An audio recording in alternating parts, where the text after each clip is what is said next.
Sasa naomba wana Simba tulivue hili koti la chuki tulilovalishwa na watu kwamba sisi tunawataki wachezaji wetu, sisi tunawataki Simba kwa Simba, sisi kuna kipindi watu wamemwataki mpaka mwekezaji Mohamed Dewji.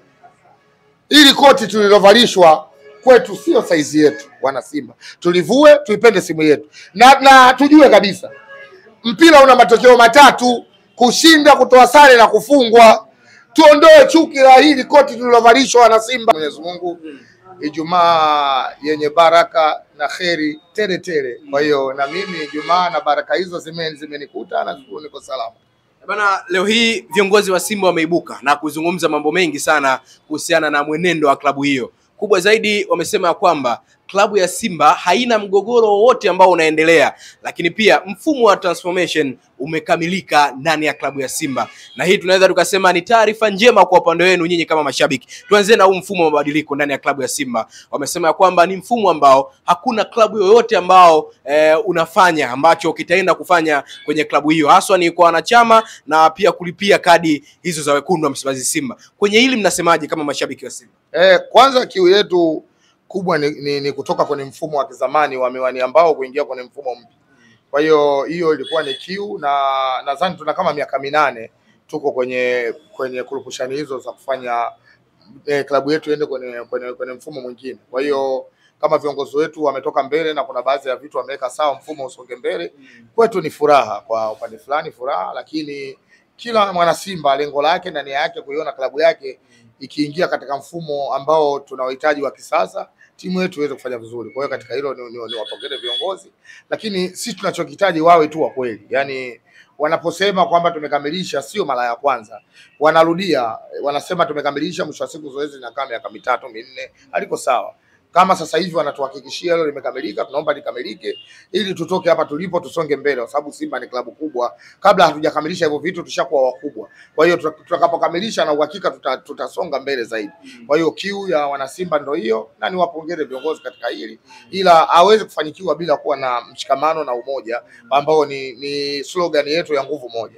Kwa hiyo mimi niwaambie tu tunapenda wawe wamoja na kila jambo letu liende katika uweledi wa klabu yetu na tufanikishe kile ambacho tulitarajia kufanya. Baada ya maneno mengi kuzungumzwa kwamba klabu ya Simba pengine hakuna ushirikiano kwa upande wa viongozi, leo hii wamejibu na kusema kwamba kama viongozi hawana mgogoro wote ambao unaendelea, lakini nyinyi kama mashabiki huku, lakini kama wanachama mnaona mwenendo wa klabu yenu si nzuri. Wao wanasema hakuna kitu chochote ambacho kinaendelea. Shabani, ujue inavyofanya vibaya klabu kuna maneno mengi yanasemwa.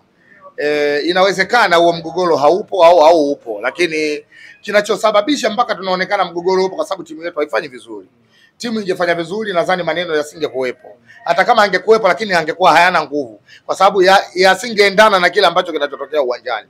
Matokeo ya uwanjani yanawavuruga wanachama klabu ya Simba na mashabiki. Na ndio maana unakuta wanasema kuna migogoro, kuna mambo haya. Lakini mimi niseme Simba ni taasisi ambayo ina watu waelewa sana. Na sasa hivi kitu ambacho kinachotutafuna, tumevalishwa vazi la chuki kwenye miili yetu. Kila mwana Simba anamchukia mwana Simba mwenzie. Kwa hiyo hii imekuwa ni chuki, ndio maana wanasema kuna kama mgogoro. Lakini mimi niwaambie viongozi wajitathmini na wajue tulikoteleza wapi. Ligi imesimama na mashindano ya kimataifa yamesimama. Turudi tukiwa tuna nguvu moja kweli, sio nguvu moja ya maneno mdomoni.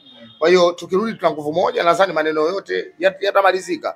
Leo wametuhakikishia, tumemwona mwenyekiti wa bodi Mzee Magoli, tumemwona mwenyekiti wa klabu ya Simba Murtaza Mangungu na CEO wa Simba Bi Zubeda, wamekaa pamoja. Na maana ule ndio muunganyiko wa klabu ya Simba. Sasa muunganyiko ule tunaomba uendelee kuwepo ili na sie mashabiki na wanachama tuwe katika muunganyiko kama walokuja nao wao pale, kwa sababu ukizungumzia Simba ni wale watu walokutana leo. Wengine tunafuata kama vile kwenye hata kauli za wale viongozi zinakuwa ziko juu zaidi. Kwa hiyo sisi tuwaambie viongozi, tunapenda nguvu moja irudi. Hatuhitaji kusikia propaganda wala maneno. Kwa sababu leo kiongozi huyu anatoka anaongea hili, kiongozi huyu anatoka anaongea hili, ile na sisi inatuvuruga. Ndio maana hata leo kauli ya Mzee Magoli kwamba ndani hakuna mgogoro, kuna watu wameshtuka sababu Mzee Magoli ndo alisema kuna watu wako ndani wanasema wana hujumu klabu na ikifungwa wao wanafurahi.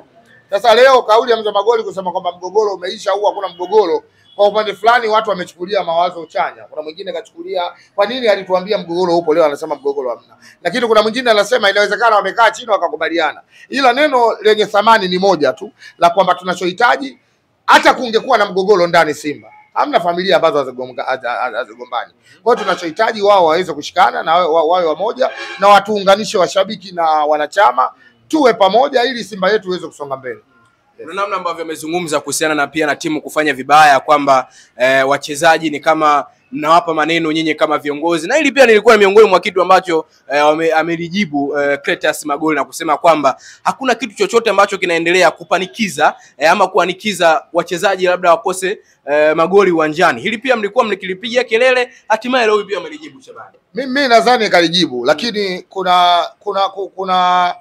kuna zana zinatengenezwa na watu, na hili koti tulilovalishwa la chuki, ili koti kuna sijui nani kafanya kazi ya kutuvalisha Simba koti la chuki, kwa sababu leo sio wachezaji hawa tu, vizazi vingi vya wachezaji wa Simba hata kama wana mapenzi na klabu yao wanashushiwa thamani na kuonekana hawana thamani na wapendi klabu na maneno ya watu ambao watu wao ni watu wa Simba. Leo mimi nakupa mfano mmoja. Kuna kipindi watu walikuwa wanamshambulia Captain John Boko kwa maneno makali sana ya kumdhihaki sana, ya kumuona hana thamani na kitu alichokifanya kwenye Simba. Lakini leo Simba inapofanya vibaya, nimeona kwenye peji ya Boko anawaomba wana Simba watulie, Simba itarudi kwenye mfumo wake na tutapata raha. Hivi leo kama Boko, kuna wengine walidiriki kusema Boko Yanga. Hivi mtu wa Yanga ana uwezo wa kuzungumza maneno kama alosema Captain Boko? Sasa kuna chuki, ili koti tulilovai. Naomba wana Simba tulivue ili koti. Tulivue ili koti la kwamba kila mchezaji au kila mwana Simba haitakii Simba mema. Kuna kauli zingine zinawavunja nguvu. Leo kuna wana Simba wanasema ili Mpanzu mwili uko Simba, roho haiko Simba. Mimi nasikitika sana. Mimi niseme ukweli. Mpanzu anatoa jasho lake kwa kupambana kuipambania klabu yetu. Mpira una matokeo tofauti uwanjani. Eli Mpanzu sio ndo wachezaji 11 wa Simba, yeye moja wapo wapambanaji wa klabu yetu. Mnapozema maneno yale, Eli Mpanzu anapata zile taarifa. Kwa hiyo hata kucheza kwake kunamtia hofu, ndio maana saa nyingine kuna vitu anapoteza uwanjani. Kwa nini wana Simba tutamwamini Eli Mpanzu? Tumepandikizwa chuki na watu ambao sio wa kwenye klabu hii kwamba Eli Mpanzu hafai, kwamba maneno mengi anasemwa. Leo Soa akafungiwa mechi 5 kwa kosa ambalo wachezaji wengi wamelifanya kwenye ligi hii. Lakini leo mashabiki wa Simba ndio wanamwataki Soa kwamba huyo sisi tulijua tu, hamna chochote. Huyo sisi tulijua, huyo sisi tumeuziwa kanjanja, huyo kapandikizwa. Leo Didi Diara ambaye wanamtegemea timu mpinzani wetu uwanjani, kaenda kumfanyia kitu kibaya mchezaji wa Mtibwa akiwa tena hana mpira. Kaenda kampushi na kiwiko. Lakini wenyewe wanamtetea yule mchezaji. Leo watu wanaenda kumwataki Soa kwamba sisi tulisema huyo mchezaji bandikizi. Sasa naomba wana Simba tulivue ili koti la chuki tulilovalishwa na watu kwamba sisi tunawataki wachezaji wetu, sisi tunawataki Simba kwa Simba, sisi kuna kipindi watu wamemwataki mpaka mwekezaji Mohamed Dewji. Ili koti tulilovalishwa kwetu sio saizi yetu wana Simba. Tulivue, tuipende simu yetu. Na tujue kabisa mpira una matokeo matatu: kushinda, kutoa sare na kufungwa. Tuondoe chuki la hili koti tulilovalishwa wana Simba.